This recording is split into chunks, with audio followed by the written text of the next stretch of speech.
From the skyscrapers of Die Hard to the heights of Hollywood stardom, Bruce Willis built an empire worth $250 million. The action hero who saved the world a dozen times over, but could he save himself?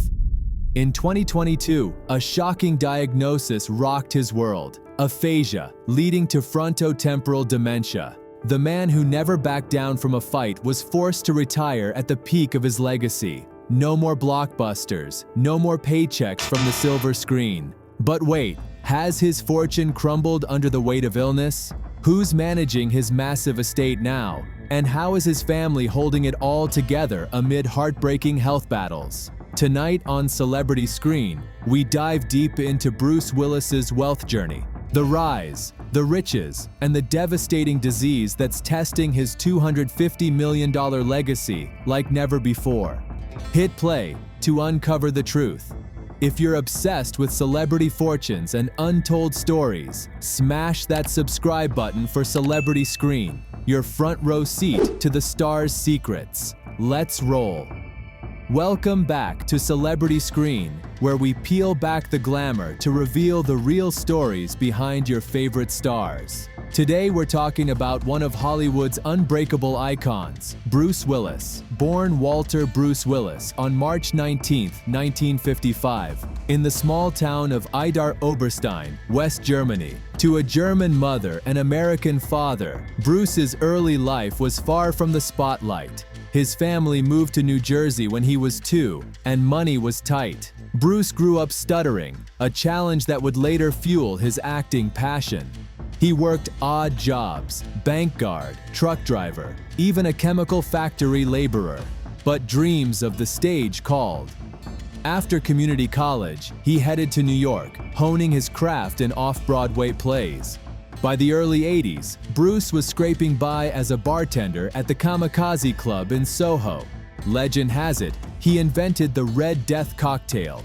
But fate intervened in 1985 when he landed the role of David Addison in the hit TV series Moonlighting. Paired with Sybil Shepherd, the chemistry was electric.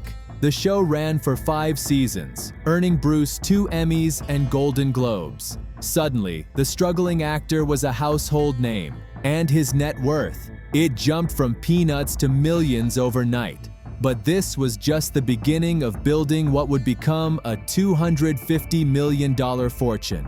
Moonlighting was Bruce's launchpad, but 1988's Die Hard catapulted him to action hero immortality. As everyman cop John McClane battling terrorists in Nakatomi Plaza, Bruce redefined the genre.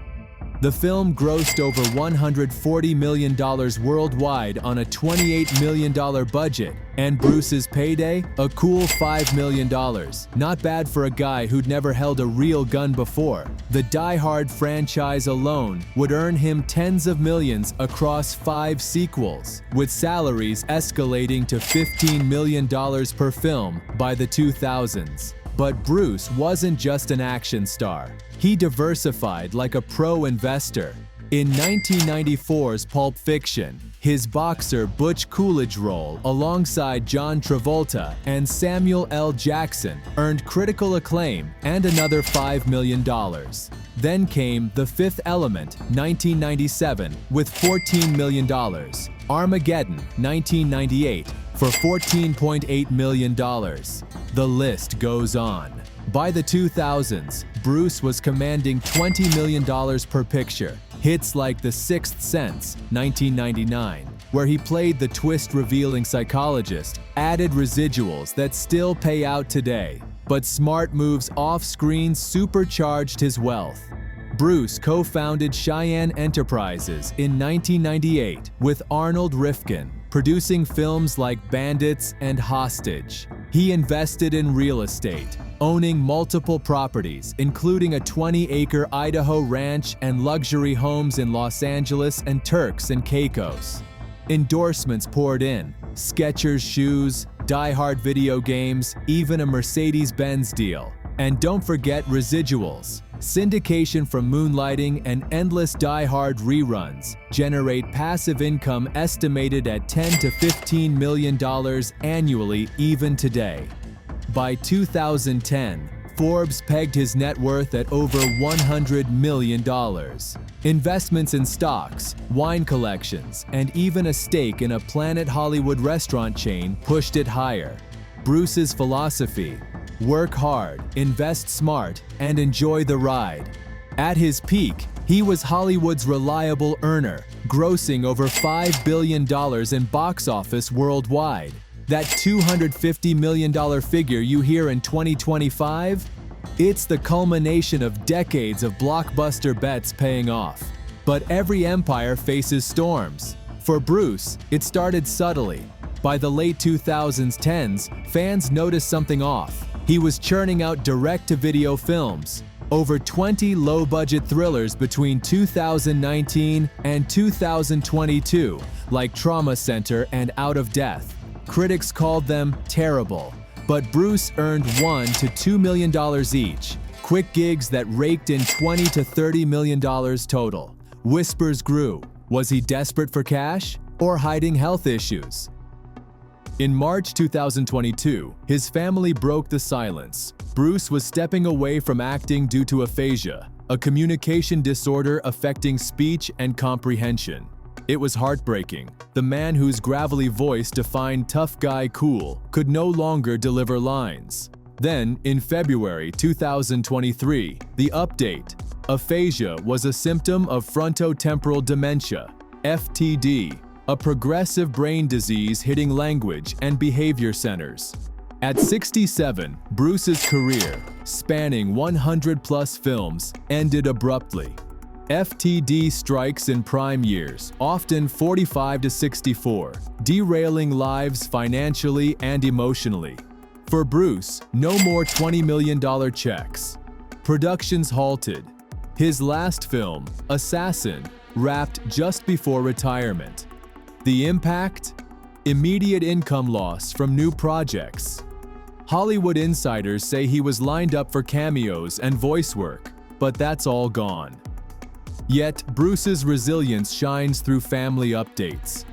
As of 2025, at age 70, his wife, Emma Hemming Willis, shared he's still very mobile and in great health overall, though memory loss is significant. He no longer recalls his stardom. Early symptoms? Emma thought it was stress from Die Hard reshoots, but it was the disease creeping in. So, how has FTD truly hit Bruce's $250 million net worth? Let's break it down. First, the retirement freeze. No new acting income means his direct earnings have dropped to zero. Pre-diagnosis, he was pulling $10 to $20 million yearly from films and endorsements. Now, it's passive income carrying the load. Residuals from classics like Die Hard, still $5 to $10 million per year via streaming and TV. Royalties from soundtracks and dividends from investments. Real estate remains a fortress. His LA mansion, bought for $18 million in 1998, is now worth $50+ million.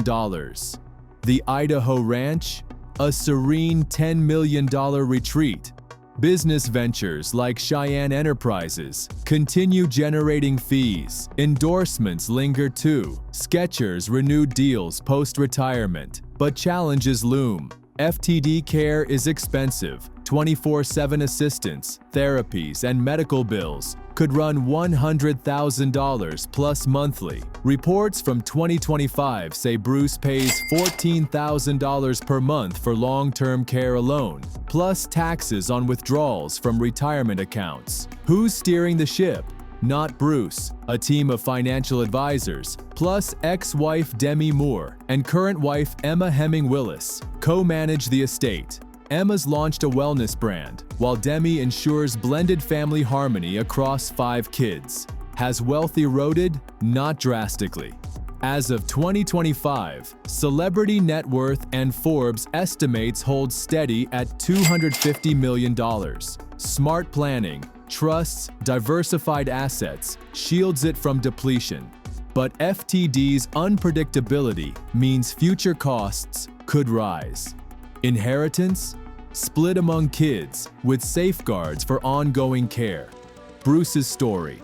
a reminder that even fortunes need protection against life's curveballs. Bruce Willis's journey from factory kid to $250 million icon shows the power of grit and the fragility of health. FTD didn't destroy his wealth, but it redefined it. From active hustler to protected legacy. As Emma says, there's still joy in their life, focusing on family over fame. Bruce's 5 daughters, Rumor, Scout, Tallulah from Demi, Mabel, and Evelyn from Emma, stand as his greatest investment. At 70, he's at peace on his ranch, surrounded by love. Thanks for watching Celebrity Screen. What celebrity fortune story should we tackle next? Drop it in the comments, like if this moved you, and subscribe for more deep dives. Remember, behind every star is a human story. See you next time.